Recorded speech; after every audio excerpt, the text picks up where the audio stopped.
Mes chers compatriotes, Jean Foutre, conseiller régional de la région PACU, fraîchement élu président de la République par anticipation, visualisation.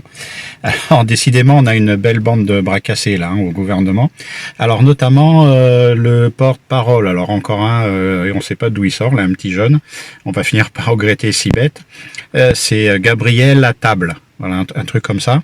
Alors lui, il est porte-parole du gouvernement. Bon, alors il amène la bonne parole. Par exemple, il t'explique qu'ils se sont trompés. Alors il s'excuse parce que c'était pas non essentiel qu'il fallait dire pour les commerces, et c'était pas de première nécessité.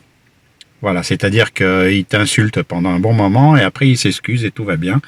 C'est un petit peu comme traverser la rue, vous allez trouver un travail. Si tu veux un costard comme le mien t'as qu'à bosser.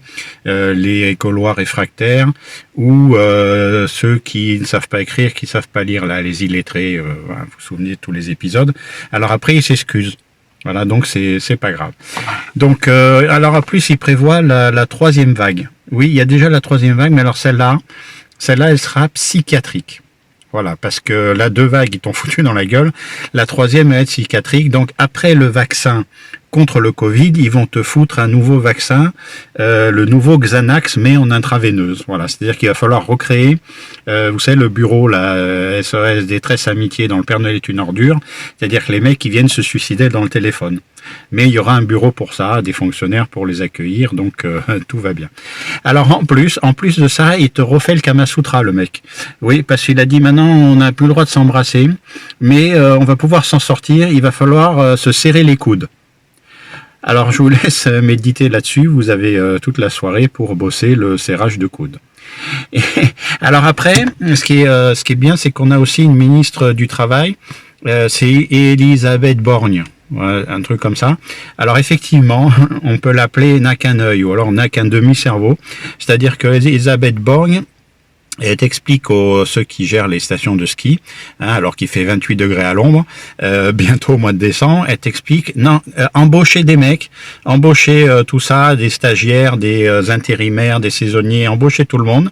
On ne sait pas si vous serez déconfiné. D'ailleurs, c'est mot interdit, hein, c'est plus déconfiné, c'est confinement allégé. Voilà, ça va être allégé. Alors, mais allez-y, parce qu'on ne sait pas s'il va neiger, on ne sait pas si vous pourrez recevoir des gens, on ne sait pas tout ça, mais vous embauchez quand même, vous faites des contrats, tout ça. Qui t'a demandé le chômage partiel après? Il sort que ça nous coûte encore quelques milliards. Hein. Voilà, alors c'est un nouveau surnom, c'est qu'un demi-cerveau. Voilà, alors moi j'ai hâte d'être autre chose que président de la République par anticipation, visualisation, d'y arriver vraiment, parce que là, moi je vous le dis, on est quand même mal barré. Et en plus, vous le savez, hein, parce que vive la République et vive moi. Donc maintenant, vive Jean Foutre jusqu'à mai 2022.